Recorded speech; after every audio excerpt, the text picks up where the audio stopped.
नमस्कार साथियों, स्वागत है आपका आपके YouTube चैनल दिलीप पाठशाला की पाठशाला में। आप सीख रहे हैं हमारे साथ इंग्लिश ग्रामर में चल रहा है ट्रांसलेशन।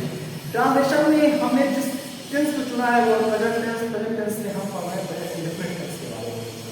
प्रेजेंट इंडेफिनिट टेंस में भी हमने अफर्मेटिव और नेगेटिव सेंटेंसेस को ट्रांसलेट करना सीखा।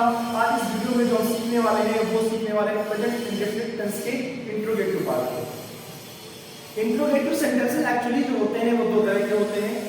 अगर आपको पहले से पता है तो बहुत अच्छी बात है, अगर नहीं पता तो मैं आपको बता दूं।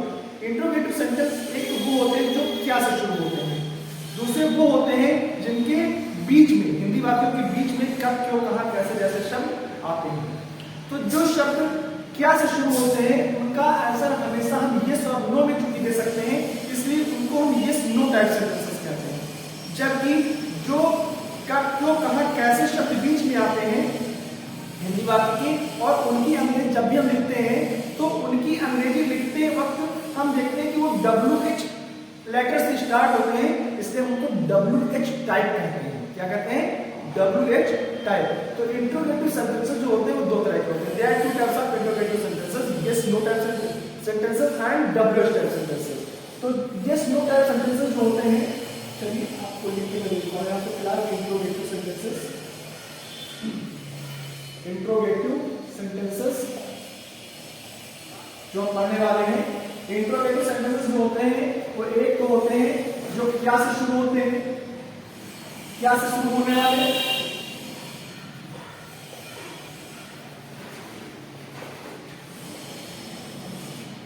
क्योंकि इनका आंसर यस नो में दिया जा सकता है इसलिए इनको यस नो टाइप कहते हैं, यस नो टाइप सेंटेंस।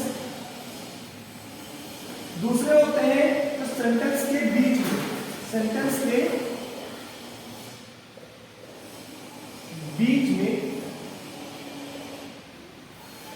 कब, क्यों, कहां,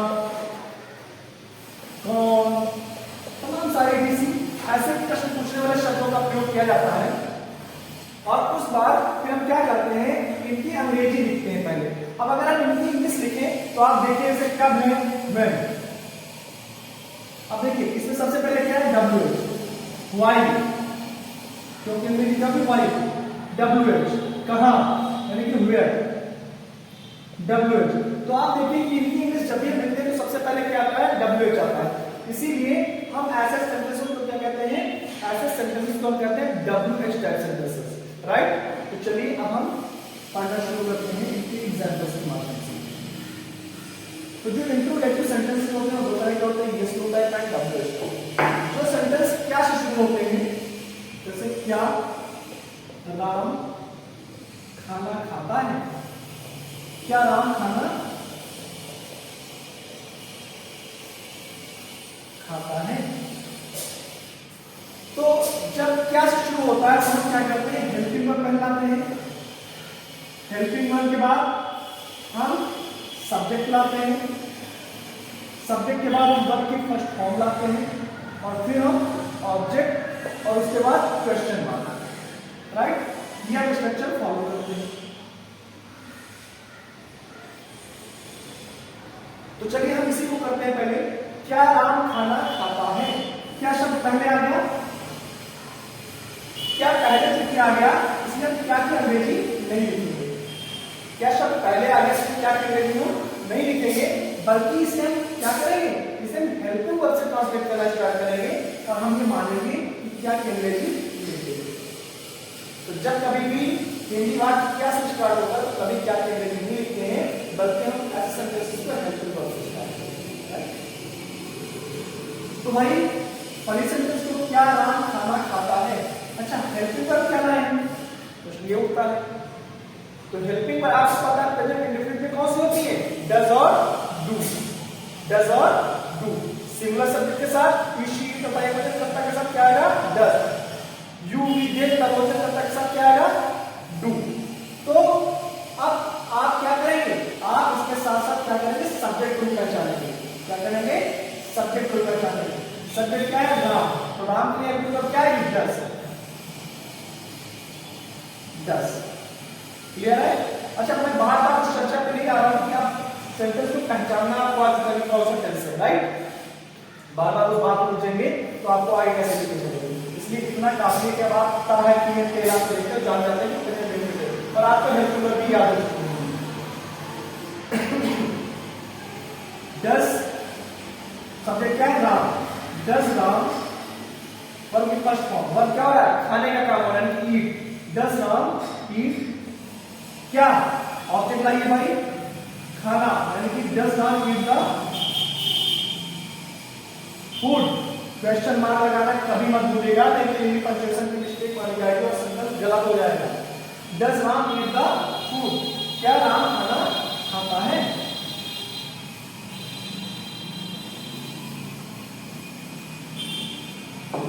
मैं स्ट्रक्चर को पढ़ लेता हूं। Helping verb plus subject plus verb की first form plus object plus question mark, right? ये है आपका स्ट्रक्चर। जब सेंटेंस आता क्या से शुरू हो? क्या क्या बच्चे मैदान में खेलते हैं? क्या बच्चे मैदान में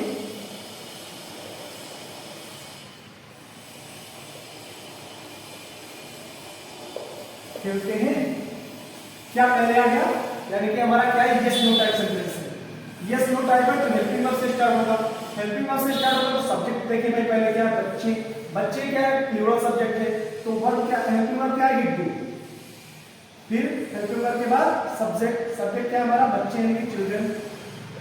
डू चिल्ड्रन। वर्ब क्या है हमारी? वर्ब की फर्स्ट फॉर्म। वर्ब क्या है? खेलने का काम हो रहा है, यानी कि प्ले। Do children play. कहां खेलते हैं भाई? ऑब्जेक्ट लाइए, फील्ड में, यानी कि ग्राउंड में, यानी कि मैदान में, यानी कि in the field. Do children play in the field. चलिए, तो इस प्रकार से आपने देखा कि किस प्रकार से हम क्या शब्द पहले आने पर ट्रांसलेट करते हैं। चलिए अब देखते हैं, अगर आपका जो WH वर्ड है, यानी कि कब, क्यों, कहां, कैसे इस सेंटेंस के बीच में आते हैं, तो इनको कैसे ट्रांसलेट करते हैं। आपको बिल्कुल परेशान नहीं होते, पूरा का पूरा फॉर्मेट ऐसे ही रहेगा। अंतर से पाएगा तो क्या है, इसकी भी पहले क्या जुड़ जाएगा? वो WH वर्ड जुड़ जाएगा। WH वर्ड जुड़ जाएगा, बस WH वर्ड जुड़ जाएगा इसके पहले, बाकी सारा फॉर्मेट यही रहेगा।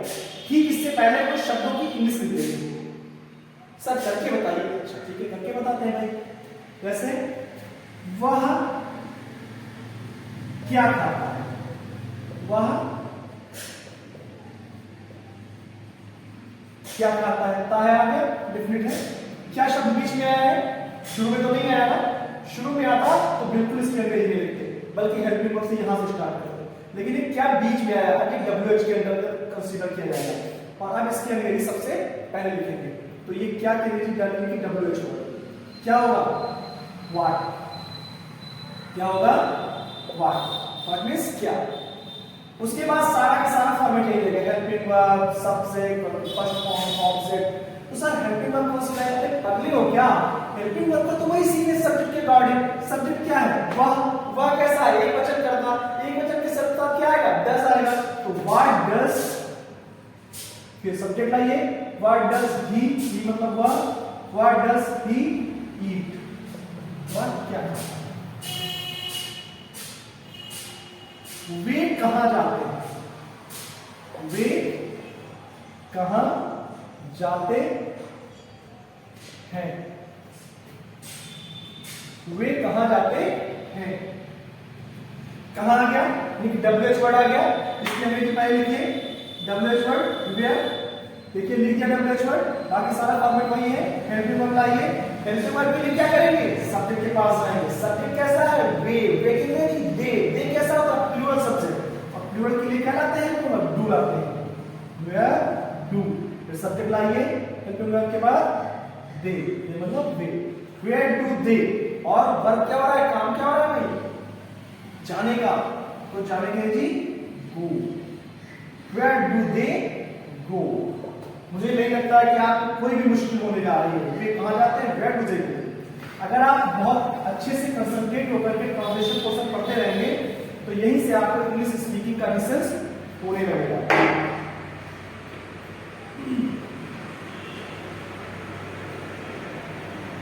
तुम कहां पढ़ने जाते हो, या तुम कहां पढ़ते हो, तुम कहां पढ़ते हो। कहां पहले आ गया, कहां की अंग्रेजी क्या होगी, वेयर।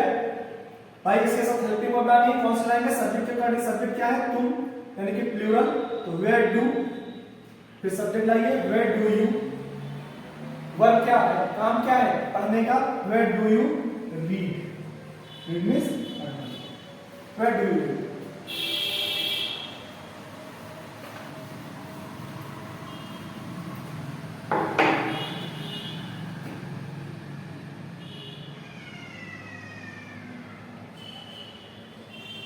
वे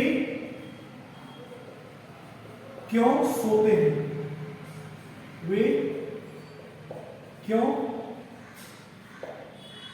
सोते हैं, राइट। अब देखिए क्यों आ गया डब्ल्यूएच वर्ड, इसकी इंग्लिश पहले लिखेंगे वाई, क्यों कहेंगे जी, वाई। वाई के साथ हेल्पिंग वर्ब क्या आएगी, प्लूरल। देखिए सब्जेक्ट आपका है वे के लिए क्या आएगा, डू। वाई डू दे, काम क्या रहा है, सोने का, यानी कि sleep. Why do they sleep. इस प्रकार से आपने देखा कि यस नो टाइप और डब्ल्यूएच टाइप सेंटेंस को ट्रांसलेट कैसे करते हैं। आशा है आपको बेहतर तरीके से चीजें समझ में आ रही होंगी। अगर अभी भी आपको कुछ डाउट है तो आप कमेंट बॉक्स में जाकर के मुझसे पूछिए, मैं आपको तुरंत कमेंट बॉक्स पे आपके उस क्वेश्चन का रिस्पॉन्ड या रिप्लाई दूंगा। और अगर डिटेल में समझाने की जरूरत महसूस हुई तो नेक्स्ट वीडियो में मैं आपके उस डाउट की जो है कहीं ना कहीं कोई व्यवस्था करके उसको आपको समझाने का प्रयास करूंगा। तो इसी प्रकार से ना सिर्फ इंग्लिश ग्रामर बल्कि English literature, mathematics, science, physics, chemistry, bio सब कुछ free of cost crystal clear तरीके से सीखने के लिए अभी हमारे YouTube चैनल को सब्सक्राइब कर लीजिए और बेल आइकन दबाना बिल्कुल मत भूलिएगा ताकि नेक्स्ट वीडियो की नोटिफिकेशन इजीली आपको विद इन टाइम आपके YouTube पे प्राप्त हो जाए और हमारे साथ बेहतर तरीके से इजीली लर्न कर सके सारे सब्जेक्ट्स। बहुत बहुत धन्यवाद।